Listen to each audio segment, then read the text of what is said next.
for YouTube to go with. All right, kids, I'm going to be real honest. I don't know how long we're going to be able to do this tonight because my dogs are especially extra. And if you've been around here and done story time with Loni for very long, you know that my dogs are regularly extra. But tonight it's been storming and they're, I don't know, special.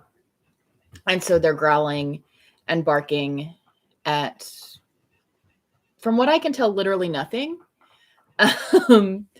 So I don't know what that's about, but if it becomes too disruptive to handle, then we're just going to cut it off and we won't finish chapter 4 tonight. So hopefully it'll be okay. We are reading The Great Gatsby by F. Scott Fitzgerald, and it is one of my favorite books. And I think now we've met all the characters because we met Gatsby yesterday, and he and Jordan and Nick are hanging out. We've met Daisy and Tom, obviously Nick and Jordan. Like, those are all the main players. Myrtle, but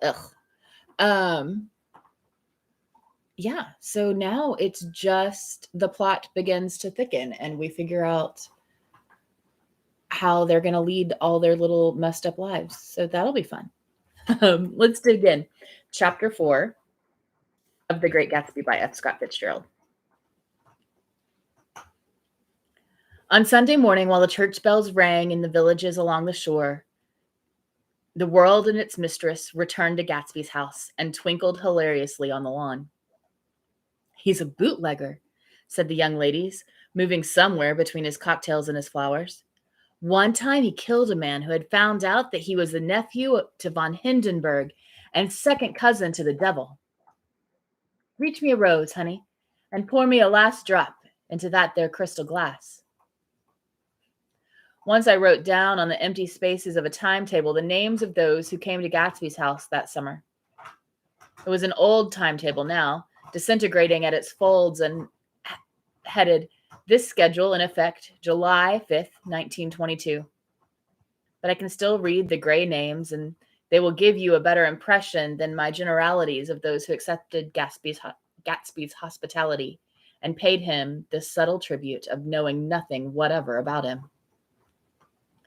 From East Egg, then, came the Chester Beckers and the Leaches and a man named Bunsen, whom I knew at Yale, and Dr. Webster Civet, who drowned last summer up in Maine, and the Hornbeams, and the Willie Voltaires, and a whole clan named Black Buck, who always gathered in the corner and flipped up their noses like goats at whosoever came near. And the Ismays, and the Christies, or rather Hubert Arbach and Mr. Christie's wife, and Edgar Beaver, whose hair, they say, turned cotton white one winter afternoon for no good reason at all. Clarence Endive was from East Egg, as I remember. He only came once, in white knickerbockers, and had a fight with a bummed named Eddie in the garden.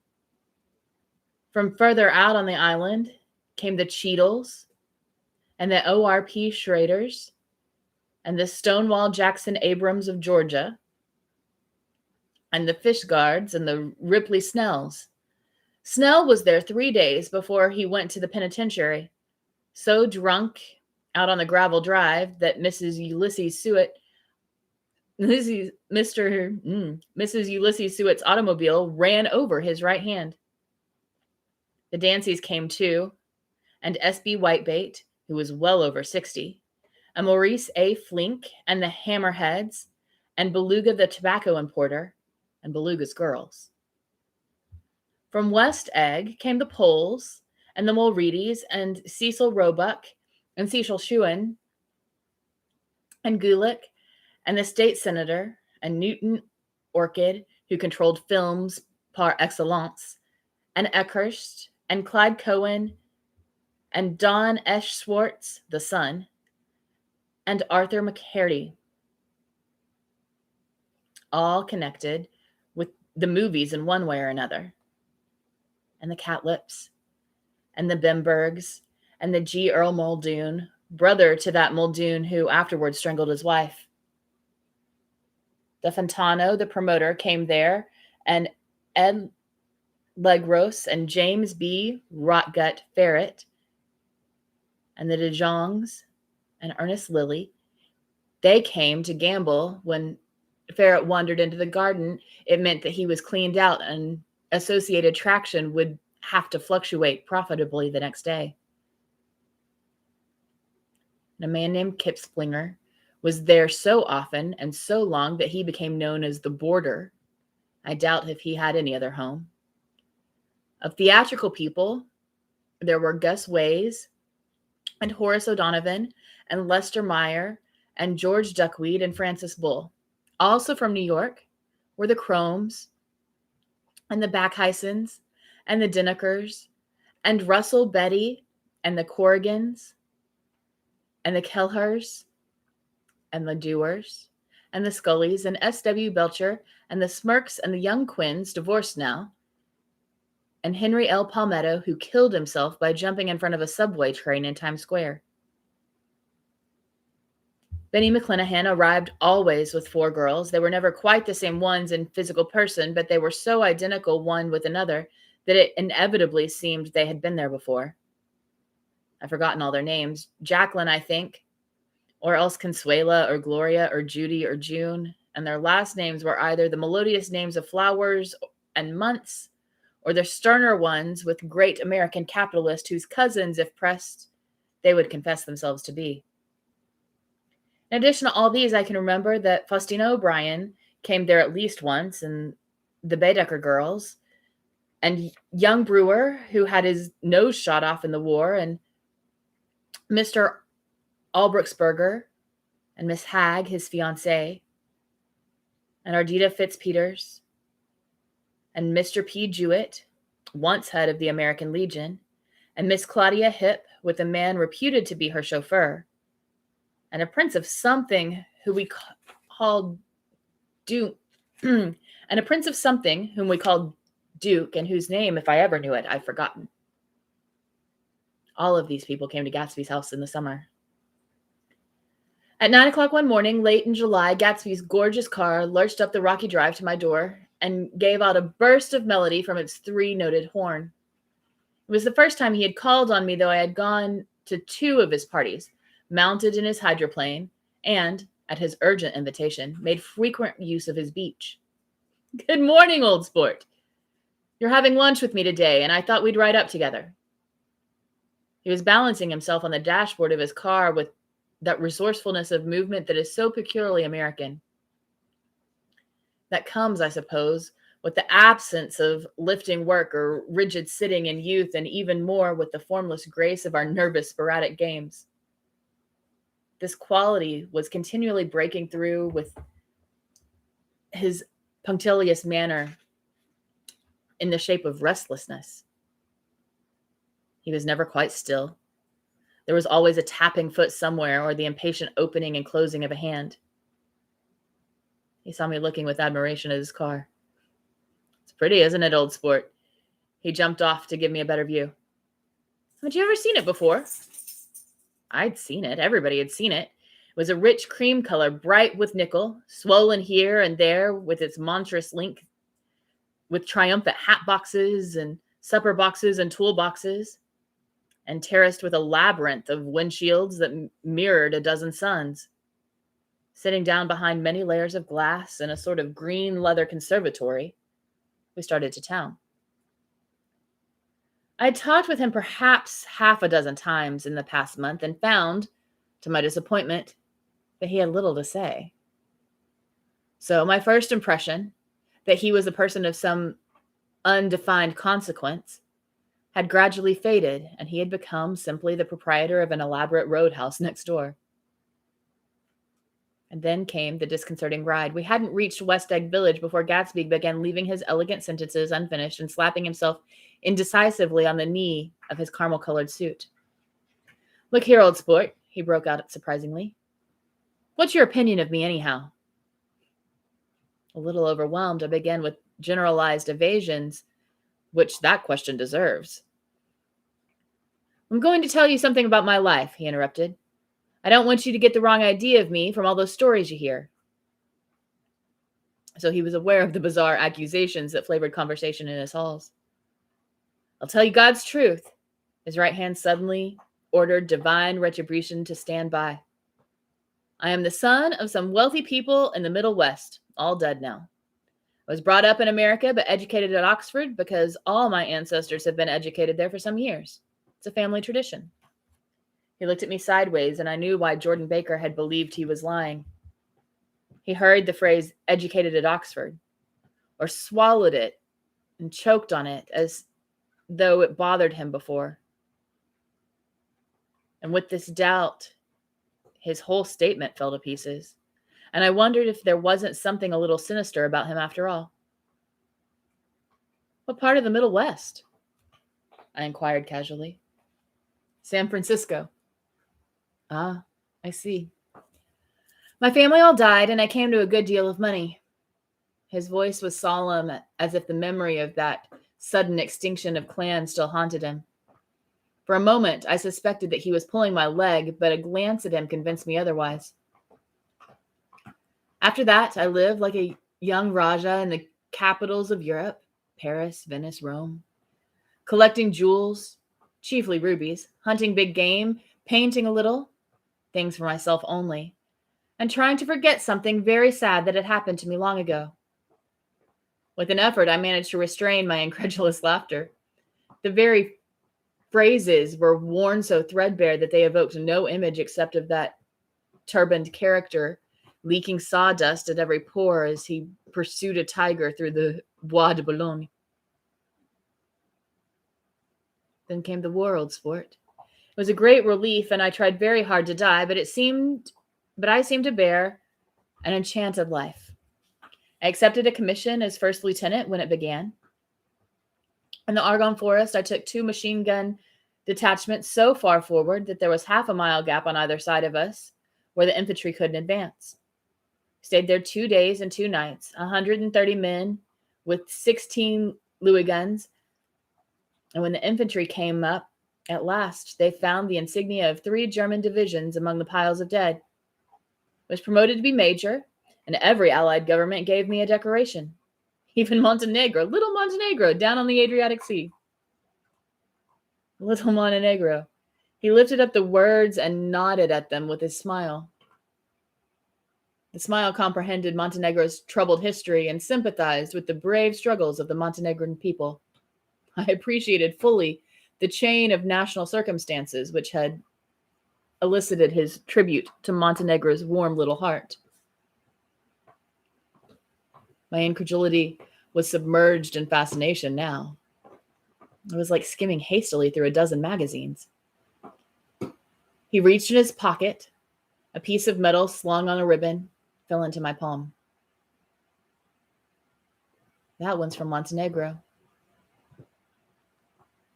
To my astonishment, the thing had an authentic look. Oderi di Danilo, ran circular legend, Montenegro, Nicholas Rex. Turn it over. Major J. Gatsby, I read. For valor extraordinary. Here's another thing I always carry. A souvenir of Oxford days. It was taken in Trinity Quad.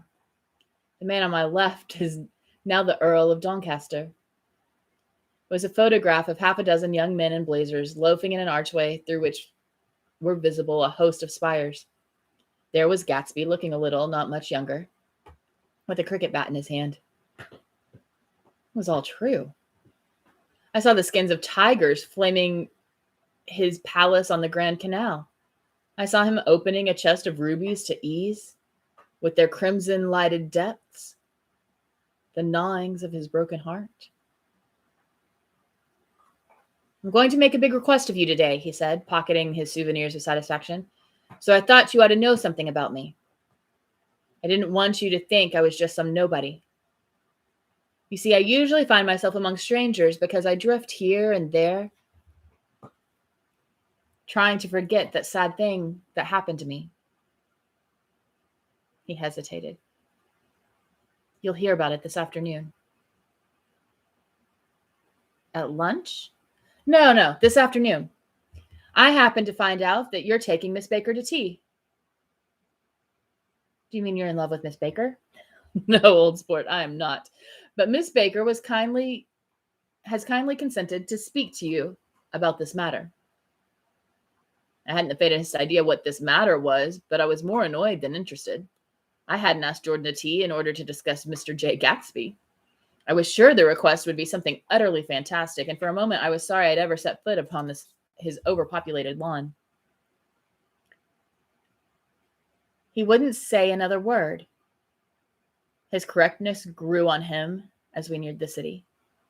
We passed Port Roosevelt, where there was a glimpse of red-belted ocean-going ships, and sped along the cobbled slum lined with dark, undeserted saloons of faded gilt 1900s. Then the Valley of Ashes opened out on both sides of us, and I had a glimpse of Mrs. Wilson straining at the garage pump with panting vitality as we went by. With fenders spread like wings, we scattered light through that half Astoria. Only half, for as we twisted along the pillars of the elevated, I heard the familiar jug-jug spat of a motorcycle, and a frantic policeman rode alongside. "All right, old sport," called Gatsby. We slowed down. Taking a white card from his wallet, he waved it before the man's eyes. "Right you are," agreed the policeman, tipping his cap.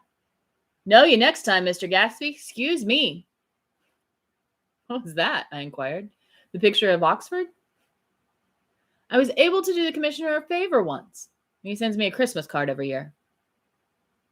Over the great bridge, with the sunlight through the girders making constant flicker upon the moving cars, with the city rising up across the river in white heaps and sugar lumps, all built with a wish out of non-olfactory money.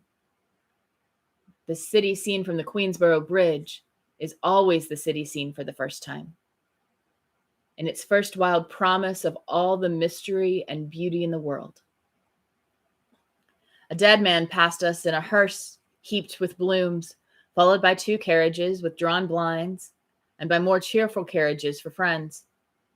The friends looked out at us with tragic eyes and short upper lips of southeastern Europe, and I was glad that the sight of Gatsby's splendid car was included in their somber holiday.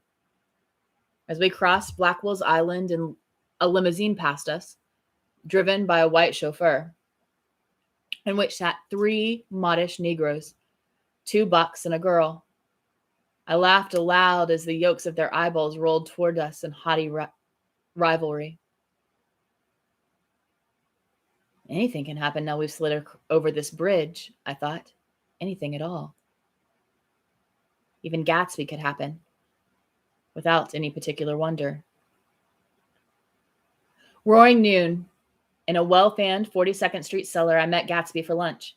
Blinking away the brightness of the street outside, my eyes picked him out obscurely in the anteroom, talking with another man. "Mr. Carroway, this is my friend, Mr. Wolfsheim." A small, flat-nosed Jew raised his large head and regarded me with 2 fine growths of hair which luxuriated in either nostril. After a moment, I discovered his tiny eyes in the half-darkness. "So I took one look at him," said Wolfsheim, shaking my hand earnestly. "And what do you think I did?" "What?" I inquired politely. But evidently he was not addressing me, for he dropped my hand and covered Gatsby with his expressive nose. "I handed the money to Catspaw, and I said, 'All right, Catspaw, don't pay him a penny until he shuts his mouth.' He shut it then and there." Gatsby took an arm of each of us and moved forward into the restaurant, whereupon Mr. Wolfsheim swallowed a new sentence he was starting and lapsed into a somnambulatory abstraction. "Highballs?" asked the head waiter. "This is a nice restaurant here," said Mr. Wolfsheim, looking at the Presbyterian nymphs on the ceiling. "But I like across the street better." "Yes, highballs," agreed Gatsby. Then to Mr. Wolfsheim, "It's too hot over there." "Hot and small, yes," said Mr. Wolfsheim, "but full of memories." "What place is that?" I asked. The old metropole.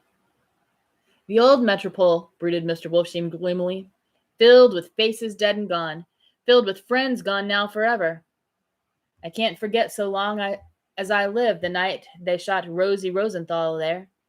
There was 6 of us at the table, and Rosie had eaten, drunk a lot all evening. When it was almost morning, the waiter came up to him with a funny look and says somebody wants to speak to him outside. All right, says Rosie, and begins to get up, and I pulled him down in his chair. Let the bastards come in here if they want you, Rosie. But don't you, so help me, move outside this room. It was 4 o'clock in the morning then, and if we'd have raised the blinds, we'd have seen daylight. Did he go? I asked innocently. Sure he went. Mr. Wolfsheim's nose flashed at me indignantly. He turned around in the door and says, Don't let that waiter take away my coffee. Then he went out on the sidewalk and they shot him 3 times in his full belly and drove away. 4 of them were electrocuted, I said, remembering. 5 with Becker. His nostrils turned to me in an interested way. I understand you're looking for a business combination. The juxtaposition of these 2 remarks was startling. Gatsby answered for me. Oh, no, he exclaimed. This is the man. No, said Mr. Wolfsheim. Mr. Wolfsheim seemed disappointed. This is just a friend. I told you we'd talk about that some other time. I beg your pardon, said Mr. Wolfsheim. I had the wrong man. A succulent hash arrived, and Mr. Wolfsheim, forgetting the more sentimental atmosphere of the old metropole, began to eat with ferocious delicacy. His eyes, meanwhile, roved very slowly all around the room. He completed the arc by turning to inspect people directly behind. I think that, except for my presence, he would have taken one short glance beneath our own table. Look here, old sport, said Gatsby, leaning toward me. I'm afraid I made you a little angry this morning in the car. There was that smile again, but this time I held out against it. I don't like mysteries, I answered, and I don't understand why you won't come out frankly and tell me what you want. Why has it all got to come through Miss Baker? Oh, it's nothing underhand, he assured me. Miss Baker's a great sportswoman, you know, and she'd never do anything that wasn't all right. Suddenly he looked at his watch, jumped up, and hurried from the room, leaving me with Mr. Wolfsheim at the table. He has to telephone, said Mr. Wolfsheim, following him with his eyes. Fine fellow, isn't he? Handsome to look at, and a perfect gentleman. Yes. He's an Oxford man. Oh? Went to Oxford College in England. You know Oxford College? I heard of it. It's one of the most famous colleges in the world. Have you known Gatsby a long time? I inquired. Several years, he answered in a gratified way. I made the pleasure of his acquaintance just after the war, but I knew I had discovered a man of fine breeding after I talked with him for an hour. I said to myself, there's the kind of man you'd like to take home and introduce to your mother and your sister. He paused. I see you're looking at my cuff buttons. I hadn't been looking at them, but I did now. They were composed of oddly familiar pieces of ivory. Finest specimen of human molars, he informed me. Well, I inspected them. That's a very interesting idea. Yeah. He flipped his sleeves up under his coat. Yeah, Gatsby's very careful about women. He would never so much as look at a friend's wife. When the subject of this instinctive trust returned to the table and sat down, Mr. Wolfsheim drank his coffee with a jerk and got to his feet. I've enjoyed my lunch, he said, and I'm going to run off from you 2 young men before I outstay my welcome. Don't hurry, Meyer, said Gatsby without enthusiasm. Mr. Wolfsheim raised his hand in a sort of benediction. You're very polite, but I belong to another generation, he announced solemnly. You sit here and discuss your sports and your young ladies and your... He supplied an imaginary noun with another wave of his hand. As for me, I am 50 years old and I won't impose myself on you any longer. As he shook hands and turned away, his tragic nose trembling, I wondered if I had said anything to offend him. He becomes very sentimental sometimes, explained Gatsby. This is one of his sentimental days. He's quite a character around New York, a denizen of Broadway. Who is he, anyhow? An actor? Oh, no. A dentist? Meyer Wolfsheim? He's a gambler. Gatsby hesitated, then added coolly. He's the man who fixed the World Series back in 1919. Fixed the World Series? I repeated. The idea staggered me, but I remembered, of course, that the World Series had been fixed in 1919, but I had thought of it all. If I had thought of it at all, I would have thought of it as a thing that merely happened, the end of some inevitable chain. It never occurred to me that one man could start to play with the faith of 50 million people, with the single-mindedness of a burglar blowing a safe. How'd he happen to do that? I asked after a minute. He just saw the opportunity. Why isn't he in jail? They can't get him, old sport. He's a smart man. I insisted on paying the check. As the waiter brought my change, I caught sight of Tom Buchanan across the crowded room. Come along with me for a moment, I said. I've got to say hello to someone. When he saw us, Tom jumped up and took half a dozen steps in our direction. Where have you been? He demanded eagerly. Daisy's furious because you haven't called up. This is Mr. Gatsby, Mr. Buchanan. They shook hands briefly, and a strained, unfamiliar look of embarrassment came over Gatsby's face. How have you been anyhow? Demanded Tom of me. How'd you happen to come up this far to eat? I've been having lunch with Mr. Gatsby. I turned toward Mr. Gatsby, but he was no longer there.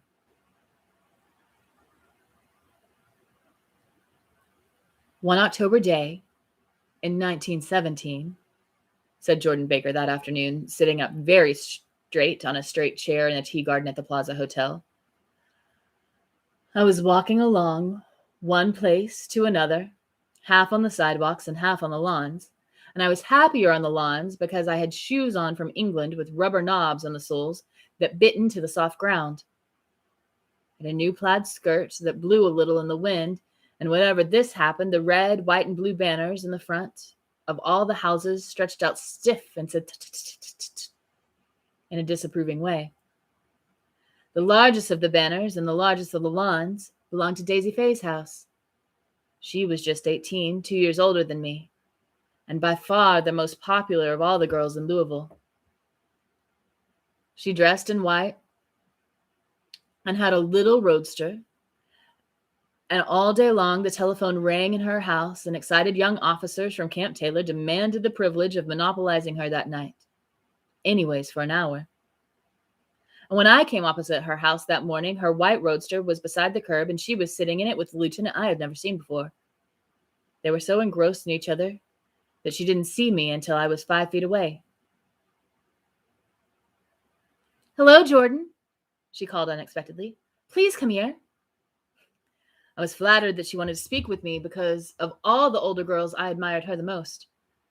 She asked me if I was going to the Red Cross to make bandages, and I was. Well, then, would I tell them that she couldn't come that day? The officer looked at Daisy while she was speaking in a way that every young girl wants to be looked at sometime. Because it seemed romantic to me, I have remembered the incident ever since. His name was Jay Gatsby. I didn't lay eyes on him again for over 4 years. Even after I met him on Long Island, I didn't realize it was the same man. That was 1917. By the next year, I had a few beaux myself, and I began to play in tournaments, and I didn't see Daisy very often. She went with a slightly older crowd, and when she went with anyone at all, wild rumors were circulating about her. How her mother had found her packing her bag one winter night to go to New York and say goodbye to a soldier who was going overseas. She was effectually prevented, but she wasn't on speaking terms with her family for several weeks. After that, she didn't play around with the soldiers anymore, but only with a few flat-footed, short-sighted young men in town who couldn't get into the army at all. By the next autumn, she was gay again, gay as ever. She had a debut after the armistice, and in February, she was presumably engaged to a man from New Orleans. In June, she married Tom Buchanan of Chicago, with more pomp and circumstance than Louisville had ever known before. He came down with 100 people in 4 private cars and hired a whole floor at the Seelbach Hotel. And the day before the wedding, he gave her a string of pearls valued at $350,000. I was a bridesmaid. I came to her room half an hour before the bridal dinner and found her lying in bed as lovely as the June night in her flowered dress and as drunk as a monkey. She had a bottle of Sauterne in one hand and a letter in the other. "Congratulate me," she muttered. "Never had a drink before, but oh, how I enjoy it." "What's the matter, Daisy?" "I was scared, I can tell you. I'd never seen a girl like that before." "Here, dearest." She groped around in the wastebasket she had with her on the bed and pulled out the string of pearls. "Take them downstairs and give them back to whoever they belong to. Tell them all Daisy's changed her mind. Say Daisy's changed her mind." She began to cry. She cried and cried. And I rushed out and found her mother's maid, and we locked the door and got her into a cold bath, and she wouldn't let go of the letter. She took the tub with her and squeezed it up into a wet ball and only let me leave it in a soap dish when she saw that it was becoming pieces like snow. But she didn't say another word. We gave her spirits of ammonia and put ice on her forehead and hooked her back into her dress, and half an hour later, when we walked out of the room, the pearls were around her neck and the incident was over. And the next day, at 5 o'clock, she married Tom Buchanan without so much as a shiver and started off on 3 months' trip to the South Seas. Saw them in Santa Barbara when they came back, and I thought I'd never seen a girl so mad about her husband. If he left the room for a minute, she'd look around uneasy and say, "Where's Tom gone?" and wear the most abstracted expression until she saw him coming back from the door. She used to sit on the sand with his head in her lap, by the hour rubbing her fingers over his eyes and looking at him with unfathomable delight. It was touching to see them together. It made you laugh in hushed, fascinated way. That was in August. A week after I left Santa Barbara, Tom ran into a wagon on the Ventura Road one night and ripped the front wheel off his car. The girl who was with him got into the papers too because her arm was broken. She was one of the chambermaids from the Santa Barbara Hotel. The next April, Daisy had her little girl and they went to France for a year. I saw them one spring in Cannes and later in Deauville, and they came back to Chicago to settle down. Daisy is popular in Chicago, you know. They moved with a fast crowd, all of them young and rich and wild. But she came out with an absolutely perfect reputation. Perhaps because she doesn't drink. It's a great advantage not to drink among hard-drinking people. You can hold your tongue, and moreover, you can time any little irregularity of your own so that everybody else is so blind that they don't see or care. Perhaps Daisy never went for the amour of all. And yet, there's something in that voice of hers. Well, about 6 weeks ago, she heard the name Gatsby for the first time in years. It was when I asked you, do you remember, if you knew Gatsby and West Egg? And after you had gone home, she came to my room and woke me up and said, "What Gatsby?" And when I described him, I was half asleep. She said the strangest voice that it must be the man she used to know. It wasn't until then that I connected this Gatsby with the officer in the white car. When Jordan Baker had finished telling all of this, we left the plaza for half an hour and were driving in Victoria through Central Park. The sun was gone down behind the tall apartments of the movie stars in the West 50s, and the clear voices of little girls, already gathered like crickets on the grass, rose through hot twilight. I'm the Sheik of Araby. Your love belongs to me. At night when you're asleep, into your tent I'll creep. It was a strange coincidence, I said. But it wasn't a coincidence at all. Why not? Gatsby bought that house so Daisy would be just across the bay. Then it had not merely been the stars to which he had aspired on that June night. He came alive to me, delivered suddenly from a womb of his purposeless splendor. He wants to know, continued Jordan, if you'll invite Daisy to your house some afternoon, and then let him come over. The modesty of the demand shook me. He had waited 5 years and bought a mansion where he dispensed starlight to casual moths so that he could come over some afternoon to a stranger's garden. Did I have to know all this before he could just ask such a little thing? He's afraid. He's waited so long. He thought you might be offended. You see, he's a regular tough underneath it all. Something worried me. Why didn't he ask you to arrange a meeting? He wants her to see his house, she explained. And your house is right next door. Oh. I think he half expected her to wander into one of his parties some night, went on Jordan. She never did. Then he began asking people casually if they knew her, and I was one of the first he found. It was that night he sent for me at his dance, and you should have heard the elaborate way he worked up to it. Of course, I immediately suggested a luncheon in New York, and I thought he'd go mad. I don't want to do anything out of the way, he kept saying. I want to see her right next door. And when I said you were a particular friend of Tom, he started to abandon the whole idea. He doesn't know very much about Tom. He says he's read a Chicago paper for years just on the chance of catching a glimpse of Daisy's name. It was dark now as we dipped under the little bridge. I put my arm around Jordan's golden shoulder and drew her toward me and asked her to dinner. Suddenly, I wasn't thinking of Daisy and Gatsby anymore, but of this clean, hard, limited person who dealt in universal skepticism and who leaned back jauntily just within the circle of my arm. Phrases began to beat in my ears with a sort of heady excitement.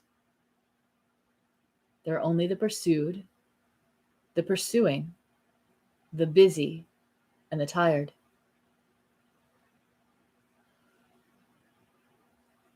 And Daisy ought to have something in her life, murmured Jordan to me. Does she want to see Gatsby? She's not to know about it. Gatsby doesn't want her to know. You're just supposed to invite her to tea. We passed a barrier of dark trees, and then the facade of 59th Street, a block of delicate pale light, beamed down into the park. Unlike Gatsby and Tom Buchanan, I had no girl whose disembodied face floated along the dark cornices and blinding signs, so I drew up to the girl beside me, tightening my arms. Her wan, scornful mouth smiled, so I drew her up again, closer, this time to my face. We'll pick up with chapter 5 tomorrow. See you guys then.